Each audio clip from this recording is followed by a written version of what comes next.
നമസ്കാരം. National chess അക്കാദമിയിലേക്ക് സ്വാഗതം.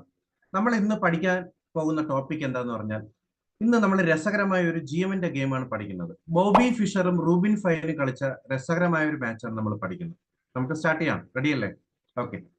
അപ്പോൾ വൈറ്റ് പീസസ് എടുത്തിരിക്കുന്നത് ബോബി ഫിഷർ ആണ്. ബ്ലാക്ക് പീസസ് എടുത്തിരിക്കുന്നത് റൂബിൻ ഫൈൻ ആണ്. വൈറ്റ് പോൺ E4 കളിക്കുന്നു, ബ്ലാക്ക് പോൺ E5 കളിക്കുന്നു. വൈറ്റ് നൈറ്റ് F3 കളിച്ചുകൊണ്ട് സെൻട്രലിലെ പോണിന് അറ്റാക്ക് കൊടുക്കുന്നു.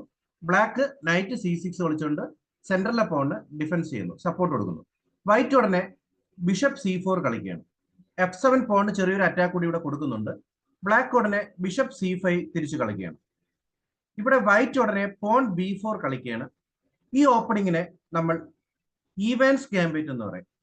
എന്താണ് ഈവൻസ് ഗാംബിറ്റ്? എന്തിനാണ് ഈവൻസ് ഗാംബിറ്റ് കളിക്കുന്നത്? ഇപ്പൊ എക്സാമ്പിൾ ബിഷപ്പ് പോണിനെ വെട്ടിയാൽ എന്ത് കളിക്കും? C3 കളിച്ച് D4 കളിക്കാനാണ്. പെട്ടെന്ന് C3 കളിക്കുമ്പോൾ ബിഷപ്പിന് ഒരു അറ്റാക്ക് ആണ്. ബിഷപ്പിനെ മാറ്റിയോടെ നമ്മൾ D4 കളിച്ച് സെന്റർ കൺട്രോൾ നേടും. ഓക്കെ. അപ്പം ഇവിടെ ഈ ഗെയിമില് ബിഷപ്പ് പോണിനെ വെട്ടിയിട്ടുണ്ട്. ഉടനെ വൈറ്റ് C3 കളിക്കുകയാണ്. ബോബി ഫിഷർ ബിഷപ്പിന് ഒരു അറ്റാക്ക് കൂടി കൊടുക്കുകയാണ്.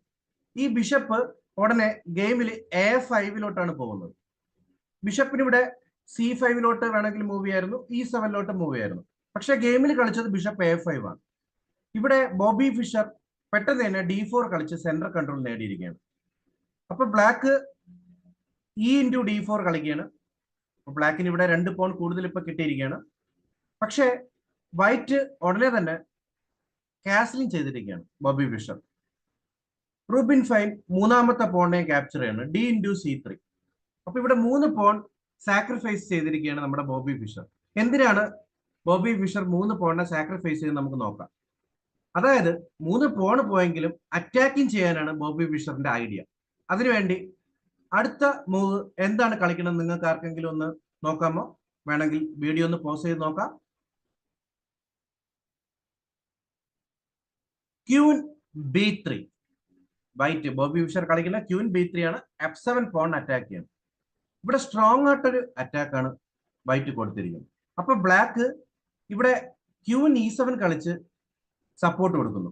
ഇപ്പൊ ക്യൂൻ E7 അല്ലാതെ നൈറ്റ് H6 കളിച്ചാൽ ഒരു ബ്ലണ്ടർ ആണ്.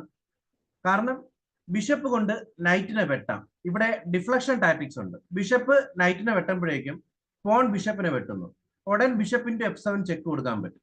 ഇതോടുകൂടി ബ്ലാക്ക് ഗെയിമിൽ തോക്കുന്ന പൊസിഷൻ എത്തും. അതുകൊണ്ട് തന്നെ night H6 കളിക്കാതെ black queen E7 ആണ് ഗെയിമിൽ കളിക്കുന്നത്. ഇവിടെ വൈറ്റ് അടുത്ത കളിക്കുന്ന മൂവ് നൈറ്റ്×C3.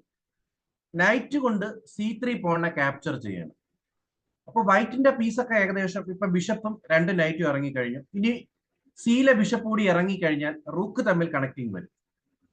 ഇവിടെ വൈറ്റ് കാസലിംഗും ചെയ്തു കഴിഞ്ഞു. ആദ്യം കുറച്ച് പോൺ നമ്മൾ വെറുതെ നമ്മൾ സാക്രിഫൈസ് ചെയ്തെങ്കിലും ഇപ്പോ എന്താണ് നമുക്കിവിടെ കിട്ടിയിരിക്കുന്നത്? പീസൊക്കെ കറക്റ്റ് ആയിട്ട് ഇറങ്ങിയിരിക്കുകയാണ്. അതുപോലെ കാസലിംഗ് ചെയ്തിരിക്കുകയാണ്. വൈറ്റിന്റെ പീസൊക്കെ വളരെ ആക്റ്റീവ് ആയിരിക്കുകയാണ്. ഓക്കെ. അപ്പോൾ ഓപ്പണിംഗ് പ്രിൻസിപ്പിൾ അനുസരിച്ച് വൈറ്റിന് സെന്റർ കൺട്രോൾ ഉണ്ട്, പീസ് ഡെവലപ്പ് ചെയ്തിട്ടുണ്ട്, കാസലിംഗും ചെയ്തിട്ടുണ്ട്. ബ്ലാക്കിനാണെങ്കിൽ മൈനർ പീസ് 2 പീസ് ഇറങ്ങിയിട്ട് മാത്രമേ ഉള്ളൂ. ഇതുവരെ ബ്ലാക്ക് കാസലിംഗ് ചെയ്തിട്ടില്ല. അപ്പൊ പൊസിഷനിൽ വൈറ്റ് ബെറ്റർ ആണ്. ഇവിടെ ബ്ലാക്ക് ഉടനെ നൈറ്റ് F6 കളിച്ചുകൊണ്ട് ബ്ലാക്ക് എന്ത് ചെയ്യണം? കാസലിംഗ് ചെയ്യാൻ നോക്കുകയാണ്. ഈ നൈറ്റ് F6 ഒരു മികച്ച മൂവ് ഒന്നും അല്ല. പക്ഷെ നൈറ്റ് F6 അല്ലാതെ ഇപ്പൊ കളിക്കാൻ വേറൊരു ഓപ്ഷനും ബ്ലാക്കിനില്ല. ബ്ലാക്ക് പെട്ടെന്ന് കാസലിംഗ് ചെയ്യാനാണ് ഇങ്ങനെ കളിച്ചത്. ഇവിടെ വൈറ്റ് ഉടനെ നൈറ്റ് D5 കളിച്ചുകൊണ്ട് ക്യൂൻ അറ്റാക്ക് ചെയ്യണം. അപ്പൊ അറ്റാക്കിങ് ചെയ്യാനായിട്ട് ബോബി ഫിഷർ തുടങ്ങിയിരിക്കുകയാണ്. ഈ ക്യൂന് അറ്റാക്ക് വരുന്ന സമയത്ത് നൈറ്റ് ഈ നൈറ്റിനെ അങ്ങ് ക്യാപ്ചർ ചെയ്യുന്നു. D5 നൈറ്റിനെ ക്യാപ്ചർ ചെയ്യണം. വൈറ്റ് ബിഷപ്പ് കൊണ്ട് നൈറ്റിനെ വെട്ടാതെ പോൺ കൊണ്ട് നൈറ്റിനെ വെട്ടും. കാരണം ഇപ്പൊ നൈറ്റിന് വീണ്ടും അറ്റാക്കാണ്. ബ്ലാക്കിന് ഇപ്പോഴും ക്യാൻസൽ ചെയ്യാൻ പറ്റൂല. അപ്പൊ ഈ നൈറ്റ് ഇനി ഒരുപക്ഷെ B8-ലോ D8-ലോ ഗെയിമിൽ പോയെന്ന് വിചാരിച്ചോ. അങ്ങനെ പോയാൽ നമ്മൾ എന്ത് കളിക്കും? വേണമെങ്കിൽ വീഡിയോ ഒന്ന് പോസ് ചെയ്ത് നോക്കാം. Yes, bishop A3. ഇതൊരു സ്ട്രോങ് മൂവ് ആണ്. കാരണം ക്യൂൻ അറ്റാക്ക് ആണ്. അപ്പൊ D6 കളിക്കുകയാണെങ്കിൽ ഉടനെ നമ്മൾ ക്യൂനെ എടുത്ത് A4 ചെക്ക് കൊടുക്കും. ഇവിടെ ചെക്കുമാണ്. ഈ A5 ഇരിക്കുന്ന ബിഷപ്പിന് അറ്റാക്കുമാണ്. അപ്പൊ ഇതോടുകൂടി തന്നെ ഗെയിമിൽ ഒരു പീസിനെ നമുക്ക് ആദ്യമേ കിട്ടും. ഇനി ബിഷപ്പ് കൊണ്ട് കവർ ചെയ്യുകയാണെങ്കിൽ നമ്മൾ ക്യൂനിന്റെ ബിഷപ്പിനെ വെട്ടും, വൈറ്റ് വിൻ ആവും. അതുകൊണ്ട് തന്നെ ഈ പൊസിഷനിൽ നൈറ്റിനെ B8-ലോ D8-ലോ മാറ്റി കഴിഞ്ഞാൽ അതൊരു ബ്ലണ്ടർ തന്നെയാണ്. ഇനി നൈറ്റിനെ B4 കളിക്കണമെങ്കിലോ ഇവിടെ വൈറ്റിന് നല്ലൊരു മൂവ് ഉണ്ട്. നിങ്ങൾക്ക് വേണമെങ്കിൽ വീഡിയോ ഒന്ന് പോസ് ചെയ്ത് നോക്കാം. യെസ്, റൂക്ക് E1 ക്ലിയർ പിന്നാണ് ഇവിടെ. ഓക്കെ, ഇവിടെ ക്യൂൻ ട്രാപ്പ് ആവും. ഓക്കെ, ഇതോടുകൂടി ഗെയിം തോക്കും ബ്ലാക്ക്. അതുകൊണ്ട് തന്നെ ബ്ലാക്ക് നൈറ്റിനെ എടുത്ത് E5 സെൻട്രലാണ് ഗെയിമിൽ കളിക്കുന്നത്. ഇങ്ങനെ സെൻട്രൽ കളിക്കുമ്പം വൈറ്റ് ഉടനെ നൈറ്റ് കൊണ്ട് നൈറ്റിനെ ക്യാപ്ചർ ചെയ്യാണ്. ക്യൂൻ നൈറ്റിനെ തിരിച്ചു വെട്ടുകയും ചെയ്തു.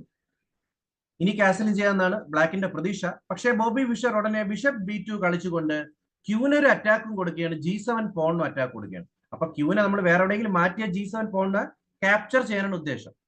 അപ്പൊ ക്യൂനെ G5 മാറ്റിക്കൊണ്ട് ആ പോണിന് സപ്പോർട്ട് കൊടുക്കുന്നു റുബിൻ 5. പക്ഷേ വൈറ്റ് വീണ്ടും അറ്റാക്ക് ചെയ്യാണ് ബോബി ഫിഷർ H4. ഇതൊരു ഡിഫ്ലക്ഷൻ ടാക്ടിക്സ് ആണ്.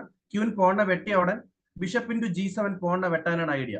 അതോടുകൂടി നമുക്ക് ഇനി കാസലിംഗ് ഒക്കെ സ്റ്റോപ്പ് ചെയ്യാൻ പറ്റും. ഇനി കാസലിംഗ് ചെയ്തിട്ട് പ്രയോജനമില്ല. കിങ് സൈഡ് ഇവിടെ ഈ ഒരു പൊസിഷനിൽ വീക്ക് ആണ്. കാസലിംഗ് ബിഷപ്പ് G7 വരുന്നതോടുകൂടി കാസലിംഗ് ചെയ്യാനും ബ്ലാക്കിന് പറ്റാത്ത അവസ്ഥയിലോട്ട് എത്തും. അതുകൊണ്ട് തന്നെ H4 എന്ന് പറഞ്ഞ മൂവ് കളിക്കുമ്പോൾ ക്യൂൻ പോണിനെ വെട്ടിക്കഴിഞ്ഞാൽ ബിഷപ്പ് ഇൻറ്റു G7 വരുമെന്ന് ഉറപ്പാണ്. ഗെയിമിൽ ക്യൂൻ ഇൻറ്റു H4 കളിക്കുകയും ചെയ്യുന്നു. ഇവിടെ വെട്ടാതെ ഒരുപക്ഷെ G6 H6 വേണമെങ്കിൽ ബ്ലാക്ക് കളിച്ചൂടെ എന്ന് നമ്മൾ വിചാരിക്കും. പക്ഷേ G6 H6 ബ്ലാക്ക് കളിക്കാത്തതിന് ഒരു റീസൺ ഉണ്ട്. ഇതൊരു ബ്ലണ്ടറാണ്. ഇത് GM ആയതുകൊണ്ട് റിബിൻ ഫൈൻ അത് കണ്ടിരുന്നു. പക്ഷേ ഈ ബ്ലണ്ടർ എന്താന്ന് നിങ്ങൾക്ക് ആർക്കെങ്കിലും കിട്ടിയോ? വേണമെങ്കിൽ വീഡിയോ ഒന്ന് പോസ് ചെയ്ത് നോക്കാം. യെസ്, ഇവിടെ കളിക്കേണ്ട super move queen A3. Queen A3 ആണ് നമ്മൾ കളിക്കേണ്ടത്. കാരണം ബിഷപ്പിന് ഒരു അറ്റാക്കുമാണ്, E7 സ്ക്വയർ കൺട്രോൾ ചെയ്യാണ്. ഇവിടെ ബ്ലാക്ക് ഈ ബിഷപ്പിനെ എടുത്ത് B6 വല്ല മാറ്റുകയാണെങ്കിൽ നമ്മൾ ഉടനെ റൂക്കിനെ എടുത്ത് E1 ചെക്ക് കൊടുക്കും. ഇവിടെ ഈ ഒരു പൊസിഷനിൽ ക്യൂനോണ്ട് കവർ ചെയ്യുകയാണെങ്കിൽ നമ്മൾ പോണുണ്ട് ക്യൂനെ വെട്ടി ജയിക്കും. ഇനി കിങ്ങിനെ മാറ്റുകയാണെങ്കിലോ നമ്മൾ ക്യൂൻ E7 കളിച്ച് ചെക്ക്മേറ്റ് ആണ്. ഇതാണ് ഐഡിയ. അതുകൊണ്ട് തന്നെ ഇവിടെ G6 H6 ക്യൂനെ മാറ്റിയിട്ട് കാര്യമില്ല എന്ന് ഗെയിമിൽ കൃത്യമായിട്ട് റുബിൻ ഫൈന് മനസ്സിലായി. അതുകൊണ്ട് ക്യൂൻ ഇൻറ്റു H4 വെട്ടുകയും ചെയ്തു. പക്ഷേ Bobby Fisher bishop into G7 കളിച്ച് റൂക്കിന് അറ്റാക്ക് തന്നെയാണ് ചെയ്യുന്നത്. ഇതോടുകൂടി റൂക്കിന് അറ്റാക്കാണ്. റൂക്കിന് ഇനി നമുക്ക് ഒരേ ഒരു നല്ല സ്ക്വയർ മാത്രമേ ഉള്ളൂ മൂവ് ചെയ്യാൻ. റൂക്ക് G8 തിരിച്ച് ബിഷപ്പിന് ഒരു അറ്റാക്ക് കൂടി കൊടുക്കുകയാണ്. ഇവിടെ ബോബി ഫിഷർ വളരെ ബുദ്ധിപരമായ ഒരു മൂവ് കളിക്കുകയാണ്. Rook F E1 check. ഒരു റൂക്ക് ചെക്ക് കൊടുത്തിരിക്കുകയാണ്. ഇവിടെ ബിഷപ്പിന് വേണമെങ്കിൽ റൂക്കിനെ വെട്ടാം. വെട്ടിക്കഴിഞ്ഞാലും അടുത്ത റൂക്കിനെ കൊണ്ടുവന്ന് E1 ചെക്കാണ്. ഇവിടെ കൃത്യമായിട്ട് ആരുടെ ഐഡിയ? ബോബി ഫിഷറിന്റെ ഐഡിയ. ഇവിടെ ബ്ലാക്ക് കിങ്ങിനെ എടുത്ത് D8 മാറ്റുകയാണ്. ഇങ്ങനെ D8 മാറ്റുമ്പോൾ വൈറ്റ് ഒരു സൂപ്പർ മൂവ് കളിക്കുകയാണ്. ക്യൂൻ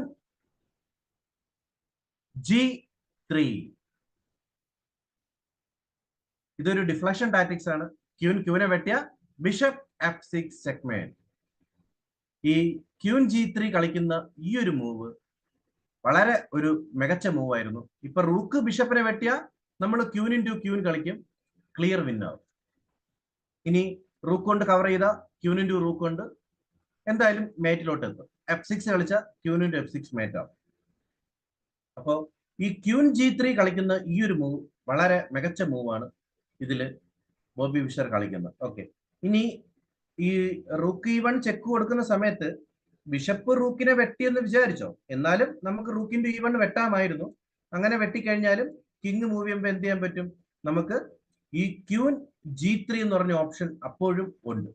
ഇങ്ങനെ കളിക്കുമ്പോൾ ക്യൂനെ വെട്ടിയ ബിഷപ്പ് F6 ചെക്ക്മേറ്റ് ഇപ്പോഴും ഉണ്ട്. ഈ പൊസിഷനിൽ ക്ലിയർ വിന്നാണ്. ഇനി ക്യൂനെ എടുത്ത് E7 വല്ല മാറ്റി കഴിഞ്ഞാൽ നമുക്കറിയാം റൂക്ക് ഇൻറ്റു ക്യൂൻ ഉണ്ട്. അതോടുകൂടി ഗെയിം ജയിക്കാൻ പറ്റും. ഓക്കെ, ഇനി കിങ് ഈ പൊസിഷനിൽ ക്യൂനെ വെട്ടിക്കഴിഞ്ഞാൽ റൂക്കിനെ വെട്ടിക്കഴിഞ്ഞാൽ നമുക്ക് ക്യൂൻ E5 കളിച്ച് അറ്റാക്ക് ചെയ്യാം. അപ്പൊ കിങ് D8 കളിച്ചാൽ ബിഷപ്പ് F6 കളിച്ച് ചെക്ക്മേറ്റ് ആണ്. ഇതാണ് മെയിൻ മൂവ്. ഓക്കെ,